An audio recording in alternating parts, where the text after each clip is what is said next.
Halo, apa kabar pemirsa TVR Parlemen dimanapun Anda berada. Berjumpa kembali dalam program TVR 17 bersama saya Alfat Rizky. Pemirsa, tepat pukul 17 waktu Indonesia Barat kami hadirkan kepada Anda sejumlah informasi paling baru dan menarik seputar kinerja dan kegiatan DPR RI yang telah disajikan oleh redaksi TVR Parlemen. Pemirsa TVR Parlemen, inilah TVR 17 selengkapnya.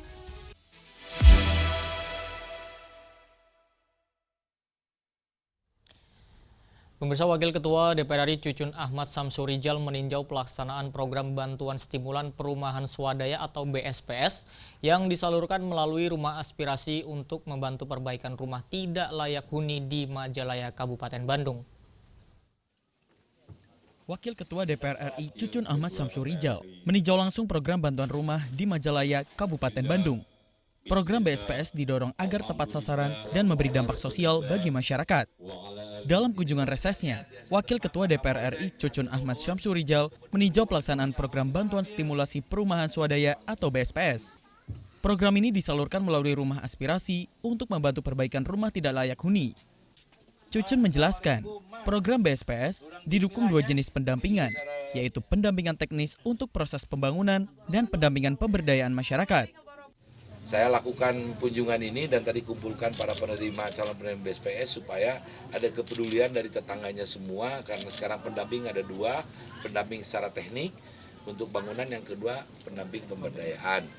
Nah, ternyata masih banyak masyarakat kita yang rumahnya perlu kepedulian kita semua, dan saya juga mengajak kalau misalkan ketika ada program pemerintah BSPS, uluran tangan kepedulian dari tetangganya kita masih perlukan. Kita mau bantu, rumahnya rusak tapi status lahan. Ada juga yang betul-betul lahannya itu sangat sempit. Kemudian untuk masuk bahan bangunan, aksesnya itu sangat susah. Dalam pelaksanaannya, program ini masih menghadapi sejumlah kendala, seperti status kepemilikan lahan dan akses lokasi yang sempit. Meski demikian, Cucun menegaskan akan terus mendorong kelanjutan program BSPS melalui rumah aspirasi agar semakin banyak masyarakat mendapatkan hunian yang layak dan sehat. Dari Kabupaten Bandung, Bani, TVR Parlemen melaporkan. Pemirsa, Komisi 10 DPR RI menyoroti belum terbitnya surat keputusan Tuan Rumah Pekan Olahraga Nasional 2028. Kepastian ini dinilai mendesak agar persiapan dan pembangunan di Nusa Tenggara Timur tidak terhambat. Belum terbitnya surat keputusan Tuan Rumah Pekan Olahraga Nasional 2028 disorot DPR RI. Kepastian dinilai mendesak agar persiapan dan pembangunan di Nusa Tenggara Timur tidak terhambat. Anggota Komisi 10 DPR RI, Anita Jakobaga, menegaskan kepastian hukum menjadi kunci agar seluruh pihak dapat segera bergerak, menyiapkan sarana dan prasarana. Kita juga kaget ya, ternyata SK untuk penetapan tuan rumah PON belum ada. Makanya pemerintah daerah juga, bahkan pihak swasta juga ingin bergerak mewujudkan bantuan-bantuannya itu agak sedikit terhambat. Karena takutnya kalau sudah dibangun apa-apa terus SK tidak, ternyata bukan untuk NTT, kan rugi. Nah, oleh sebab itu dari kunjungan kita tadi, kita pulang ini kita akan meminta pemerintah pusat untuk segera mengeluarkan SK penetapan tuan rumah PON. Karena itu penting untuk NTT, karena NTT harus berbenah. Ada permintaan ya, stadion baru ya, katanya sekitar 200 miliar. Ya, kalau saya sebagai putri NTT pasti akan mendukung dong. Saya akan minta kepada Bapak Presiden atau para menteri bahwa bisa nggak kita diberikan stadion yang bagus. Karena PON itu kan belum tentu kita dapat lagi nih di tahun-tahun berikutnya, akan waktu yang lama.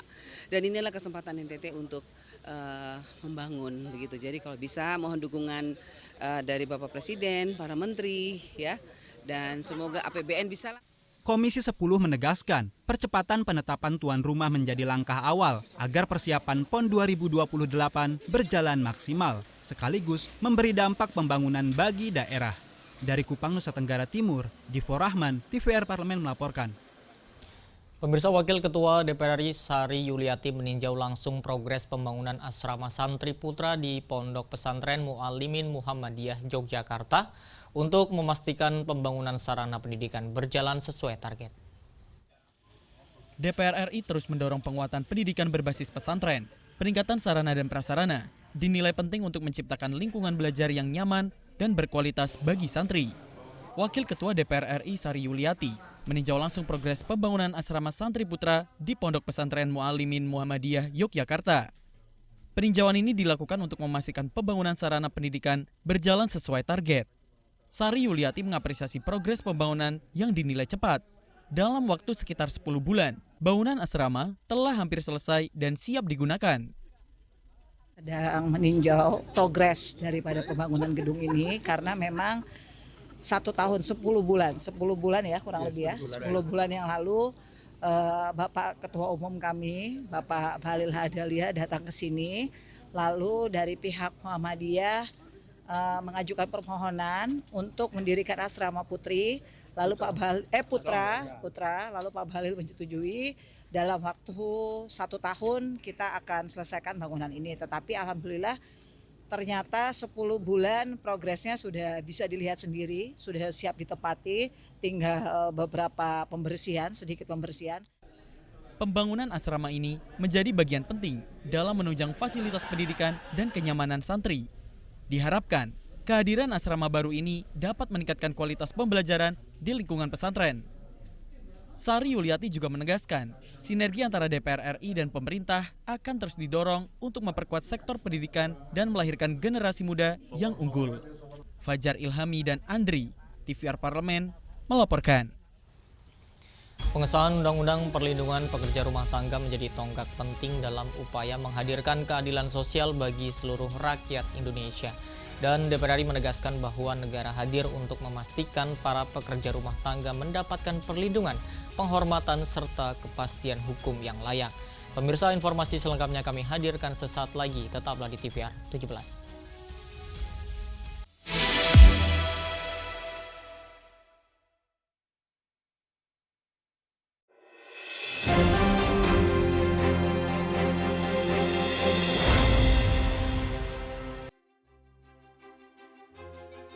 Hadir Komisi 13 DPR RI, komisi baru yang dibentuk untuk mengawal keadilan dan demokrasi di tanah air.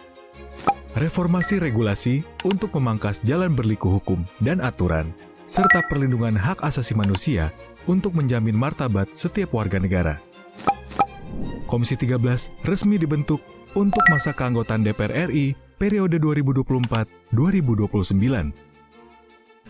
Ruang lingkup tugasnya meliputi sejumlah bidang penting, di antaranya reformasi regulasi, hak asasi manusia, keimigrasian, pemasyarakatan, dan penanggulangan terorisme. Komisi 13 dipimpin oleh wakil rakyat yang berasal dari fraksi Nasdem, serta 4 wakil ketua yang masing-masing berasal dari fraksi PDI Perjuangan, Golkar, Gerindra, dan Demokrat. Anggotanya berjumlah 41 orang, dengan komposisi fraksi PDI Perjuangan 8 orang, fraksi Golkar 8 orang, fraksi Gerindra 6 orang, fraksi Nasdem 5 orang, fraksi PKB 4 orang, fraksi PKS 4 orang, fraksi PAN 3 orang, dan fraksi Demokrat 3 orang.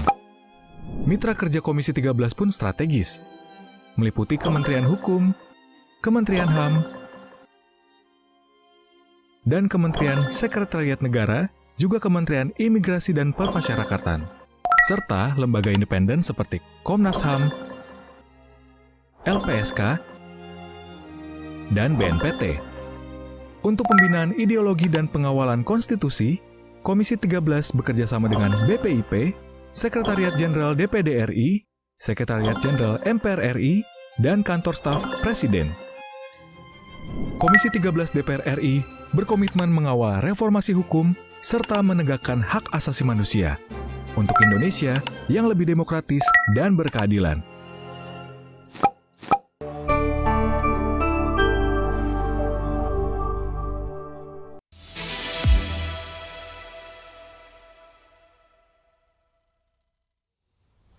Kembali di TVR 17, melalui Undang-Undang PPRT, hak-hak dasar pekerja diperkuat sekaligus mendorong terciptanya hubungan kerja yang lebih manusiawi dan berkeadilan. Langkah ini menjadi wujud komitmen bersama dalam membangun peradaban yang menjunjung tinggi martabat setiap insan. Pemirsa, mari kita simak liputan mendalam yang telah dikemas oleh tim redaksi TVR Parlemen dalam segmen Lensa Parlemen berikut ini.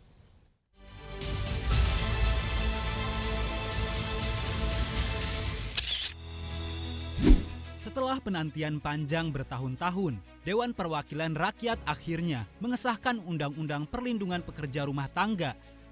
Aturan ini menjadi tonggak penting untuk memutus praktik eksploitasi yang selama ini kerap tersembunyi di balik dinding rumah. Undang-Undang Perlindungan Pekerja Rumah Tangga atau Undang-Undang PPRT resmi disahkan DPR RI sebagai bentuk kehadiran negara dalam melindungi jutaan pekerja domestik di Indonesia. Regulasi ini tidak hanya mengatur hubungan kerja antara pekerja rumah tangga dan pemberi kerja, tetapi juga menegaskan peran negara serta pihak ketiga dalam skema hubungan kerja yang lebih adil. Ketua Komisi 13 DPR RI, Willy Aditya menyebut, undang-undang ini mengusung pendekatan tripartit yang melibatkan pekerja, pemberi kerja, dan negara dalam satu sistem perlindungan yang terintegrasi. Tidak hanya memenangkan mengatur hak dan kewajiban si pekerja rumah tangga, tidak hanya mengatur hak dan kewajiban si pemberi kerja, tidak hanya mengatur hak dan kewajiban government atau negara dalam hal ini, tapi tripartit ini menjadi konsen di dalam undang-undang ini. Satu lompatan yang paling progresif dalam undang-undang ini adalah bagaimana si pemberi kerja, khususnya perusahaan penyalur, itu bertransformasi dari yayasan menjadi badan usaha yang berbadan hukum. Azas dari undang-undang ini adalah undang-undang yang berbasis kekeluargaan atau gotong royong, dan itu basis dari beberapa halnya, jam kerja, upah kerja, jenis kerja itu berdasarkan kesepakatan yang direkrut secara tidak langsung melalui perusahaan penyalur, perusahaan penempatan tenaga pekerja rumah tangga itu yang kemudian diatur secara lebih detail. Jadi semoga tidak ada lagi relasi-relasi yang eksploitatif di dalam tebalnya dinding rumah tangga itu, yang menutupi semua praktik-praktik yang unhuman selama ini. Itu harapannya. Dengan disahkannya Undang-Undang PPRT, DPR RI menegaskan komitmennya untuk menghadirkan perlindungan yang setara bagi seluruh pekerja, termasuk mereka yang selama ini bekerja di ruang-ruang domestik yang tak terlihat.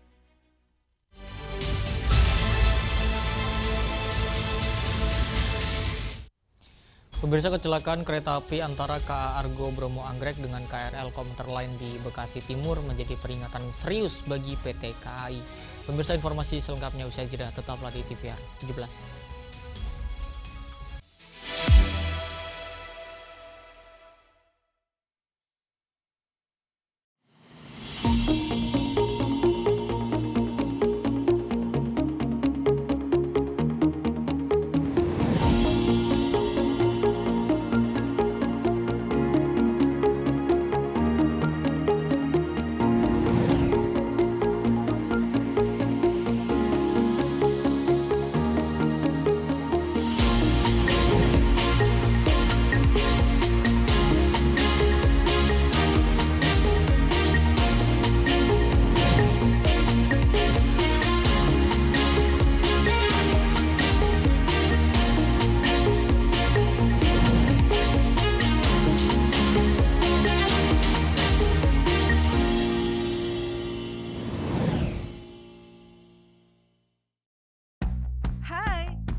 Menyaksikan program-program TVR Parlemen di First Media, channel 18 ya.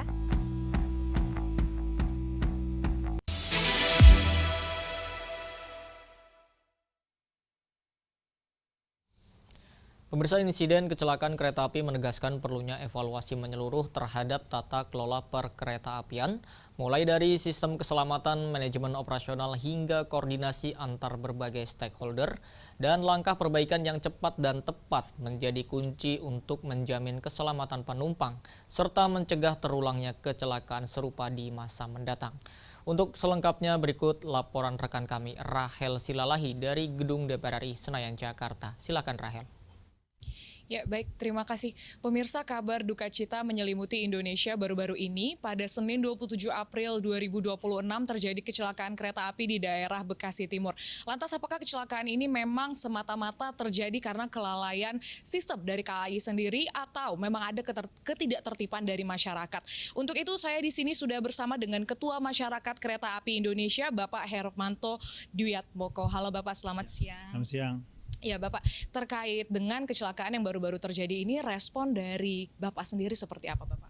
Jadi pertama kami juga ikut berduka cita atasnya adanya korban dari kecelakaan ini. Kita tidak mengharapkan terjadinya kecelakaan karena keselamatan menjadi ujung tombak dari pelayanan transportasi. Apapun bagusnya pelayanan, kalau tidak selamat ya tidak. Oleh karena itu keselamatan menjadi ujung tombak. Namun yang menjadi banyak pertanyaan nih Pak, sekarang apakah ini terjadi karena kelalaian sistem yang mana mungkin sinyalnya mati sehingga tidak terdengar oleh masinisnya, atau memang ada ketidaktertiban dari masyarakat yang memicu kecelakaan ini Pak? Ya, sebenarnya kecelakaan tadi ada dua macam ya. Kecelakaan di perlintasan sebidang, tapi itu bukan kecelakaan kereta api, itu merupakan kecelakaan di lalu lintas jalan karena memenuhi Undang-Undang 22 tahun 2009.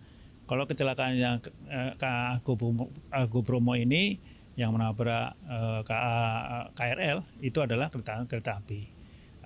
Untuk mengetahui penyebabnya ini agak sulit ya, karena dan ini sedang menjadi kewenangan dari KNKT. Biasanya berdasarkan ini kecelakaan itu paling tidak ada 4 penyebabnya, karena prasarananya, karena sarana, karena manusianya, kemudian yang terakhir adalah karena faktor luar lah, itu karena hujan dan macam-macam. Ya, dari 4 itu biasanya kecelakaan transportasi atau kereta api tidak hanya satu penyebab. Biasanya ada beberapa penyebab yang menjadi penyebabnya. Apakah gabungan dari prasarananya kurang, kemudian SDM-nya kurang disiplin, atau bisa juga yang lain.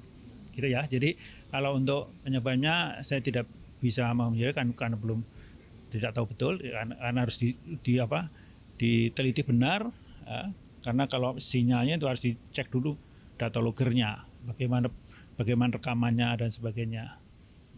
Kemudian kan Pak, ini kan menyangkut beberapa pihak ya Pak, ada pihak dari taksinya juga mungkin, kemudian juga KRL yang menuju Jakarta, dan apakah memang tabrakan oleh Argo Bromo ini sendiri dan KRL yang menuju Cikarang itu terjadi akibat dari tabrakan yang sebelumnya antara KRL menuju Jakarta dan taksi itu Pak? Atau sebenarnya ini tidak ada hubungannya Pak? Sebenarnya agak berbeda ya. Hanya karena lokasinya berdekatan, jadi akhirnya mempengaruhi. Ya, mempengaruhi. Karena kenapa KRL dari Jakarta diberhentikan? Karena dia di depannya itu, karena kecelakaan dengan taksi tadi, kerumunan orang banyak. Sehingga nggak bisa lewat, jadi terpaksa diberhentikan. Biasanya kan berhentinya kan cuma berapa menit. Ini agak lama. Sehingga ya entah bagaimana dari Argo Bromo masuk ke stasiun dengan ya mungkin sudah direm ya, tapi nabrak juga. Berarti ini sebenarnya bukan efek domino dari tabrakan oleh taksi itu ya Pak, tapi memang karena kondisi yang dekat KRL menuju Cikarang itu ada warga yang belum tertib di sana, begitu ya? Bukan belum tertib, karena biasa kalau ada tabrak itu berkerumun atau melihat macam-macam lah ya. Jadi dan juga pertolongan menggeser mobilnya dan sebagainya, itu bukan tidak tertib, tapi karena untuk pertolongan tadi itu taksi tadi. Oh ya, berarti dari menutupi jalan, menutupi trek. Oh oke, karena adanya kecelakaan itu kemudian menutupi trek dan itu berdampak kepada KRL yang menuju Cikarang juga, begitu ya Pak ya. Oke, dari peristiwa ini kira-kira dari Bapak sendiri menyarankannya seperti apa? Apakah harus kita memperkuat regulasi atau memperbaiki sistem atau memperbaiki dari kereta apinya ini sendiri Pak? Kalau regulasinya sudah ada di Undang-Undang 23 2007, walaupun ini sudah terlalu lama, ya mungkin perlu direvisi lagi dengan menggunakan teknologi baru, nantinya sudah ada, sudah digunakan. Kemudian kalau di undang-undang tidak ada istilah tanpa masinis. Di undang-undang itu semua harus pakai masinis. Padahal kita sudah mengoperasikan tanpa masinis LRT Jabodebek ya. Sehingga perlu dilakukan revisi, tadi sudah disampaikan ke Komisi 5 untuk ke depan supaya segera direvisi. Kemudian yang kedua terkait dengan sistem dan teknologinya juga perlu mungkin kita melihat, mengkaji kembali apakah yang dioperasikan sekarang ini apa perlu ditingkatkan dan sebagainya. Baik, Terima kasih Bapak. Demikian pemirsa yang dapat kami laporkan, berarti dari pernyataan Bapak tadi kita dapat menyimpulkan bahwa ini memang merupakan efek domino dari tabrakan yang terjadi antara taksi dan juga KRL yang menuju Jakarta. Namun memang kejadian yang lebih parah terjadi kemudian ketika KA Argo Bromo Anggrek menabrak KRL yang menuju Cikarang. Dan dari saran yang disarankan oleh Bapak tadi juga telah disimpulkan bahwa pemerintah ataupun Komisi 5 harus melakukan evaluasi lebih lanjut, terutama revisi terkait regulasi yang sudah ada mengenai perkereta-apian. Demikian laporan dari kami, terima kasih, kembali ke studio.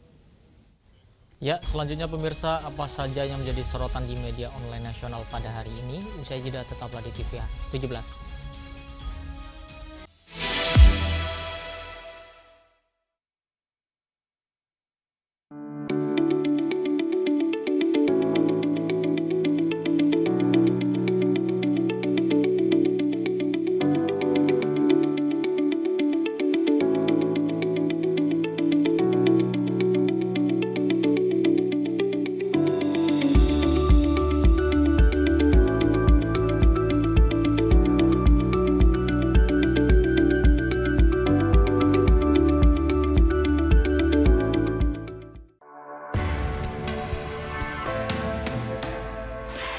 Dari ruang sidang Senayan, Jakarta, menyajikan liputan langsung kinerja DPR RI.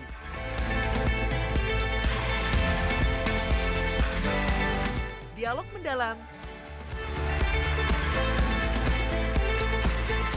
investigasi, dan profil wakil rakyat. TVR Parlemen kini hadir 24 jam.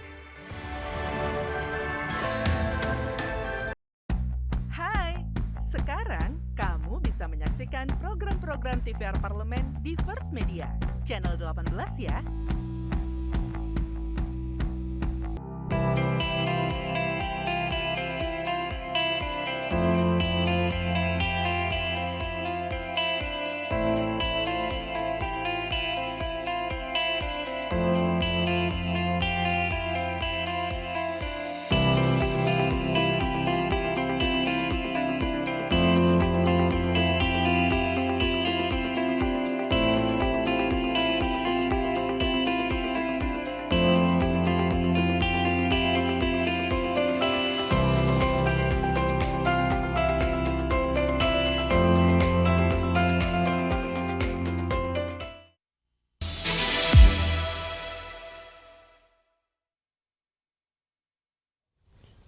Kembali pemirsa di TVR 17, kali ini kita masuk ke segmen media online nasional. Mari kita simak isu apa saja yang menjadi sorotan serta tanggapan dari sejumlah anggota Dewan bersama rekan kami Anggun Oktarini. Silakan Anggun.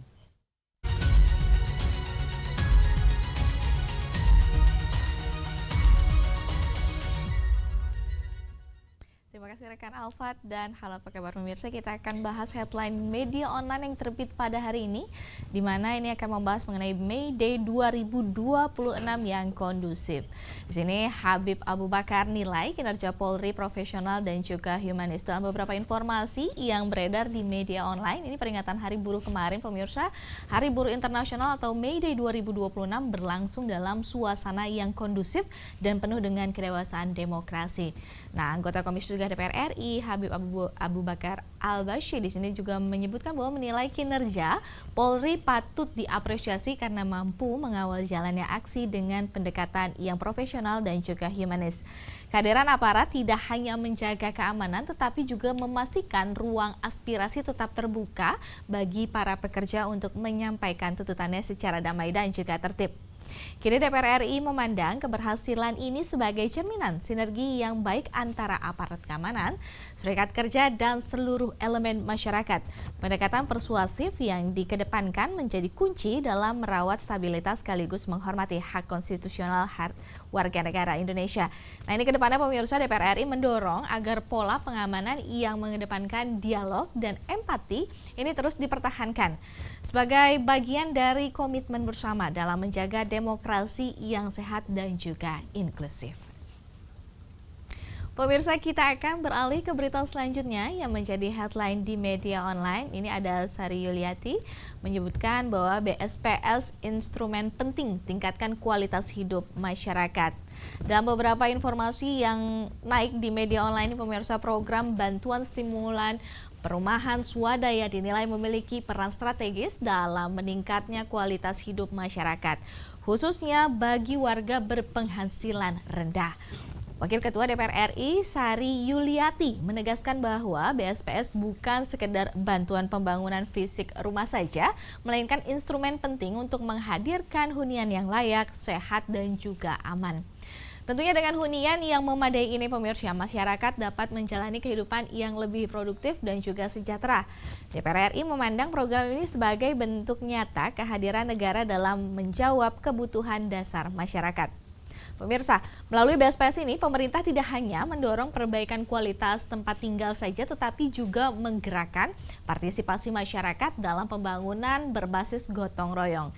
Kedepannya, DPR RI mendorong agar program ini terus diperluas dan tepat sasaran, sehingga semakin banyak masyarakat yang merasakan manfaatnya sebagai fondasi peningkatan kesejahteraan secara berkelanjutan.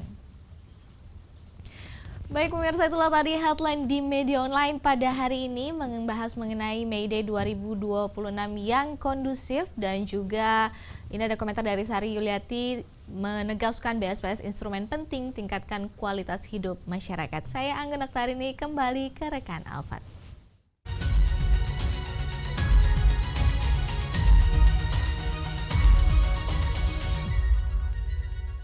Baik, terima kasih rekan Anggun yang telah menyampaikan sejumlah update sorotan dari media online nasional pada hari ini. Dan pemirsa, segmen media online tadi sekaligus menutup program TVR 17 edisi sore hari ini.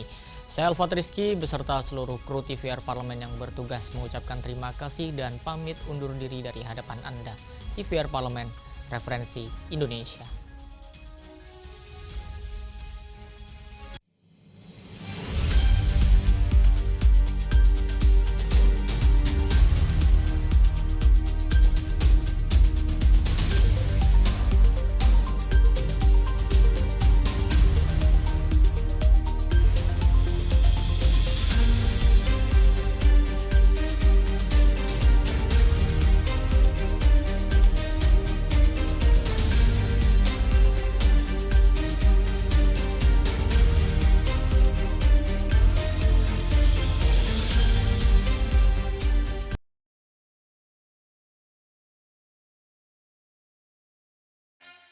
Yuk kita kenalan dengan anggota DPR RI periode tahun ini. Dari depan kursi. Di balik kursi. Gini, di balik kursi. Aku ingin menjadi sesuatu yang mungkin bisa kau rindu. Rukun sakabena. Itulah pokok nama. Semakin penasaran kan bagaimana kiprah karir politiknya? Hanya di TVR Parlemen.